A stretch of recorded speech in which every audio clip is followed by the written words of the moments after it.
High-tech computers solve and complete daily tasks every single day that are challenging, that require a lot of computing power, and they also need to know how hard they need to work in order to solve this task. Have they finished it to the best of its ability, or is there more to do? There are a lot of questions and things that go into these high computing computers. So DeepMind has unveiled pondernet, and it's something that's going to address these questions and these issues.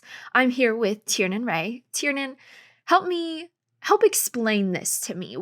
But first, let's start with what is pondernet?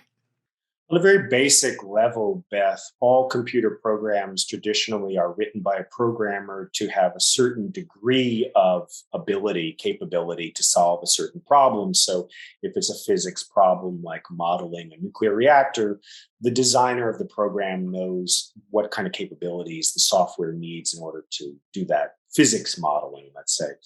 But in the realm of AI, increasingly some of the choices made by programmers, human programmers, when they write code can be taken over by a computer.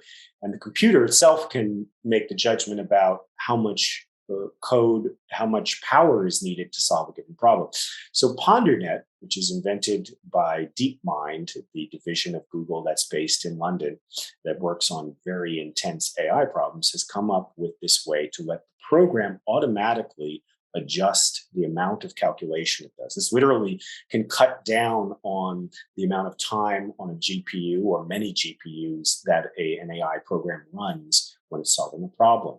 The program basically takes a look into the future and poses the question, if I keep running, the program keep running, will I come up with a more accurate answer to this problem, or have I reached a level of accuracy that's probably good enough at this point? So you could kind of think of PonderNet as, cut bait, cut your losses, stop now, it's all done, it's all good, rather than continuing. Conversely, sometimes the program can look and say, if a little more work was done, a little extra processing was done on this problem, the answer that would come out might be materially better. So the problem should continue to be worked on, the program should continue to run. So it's this idea of automating flexibly in the moment to a situation how much compute power will take place, literally in terms of how many cycles will be run on the processor.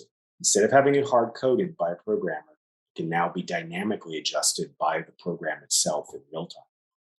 Okay, Tiernan, that is a lot to take in. Do you have anything else that might be helpful for us to understand what pondernet is and what it's going to accomplish? There's one caveat to maintain with this, or to take away from this, Beth, and it's the reason that we featured in the article the portrait of the 19th century poet Edgar Allan Poe, American poet Edgar Allan Poe. You may recall his poem, The Raven. And the opening line says, "Once upon a midnight dreary, as I pondered, weak and weary." Now, the scientists at DeepMind are using the term ponder in its kind of general sense of to work on something for a long time.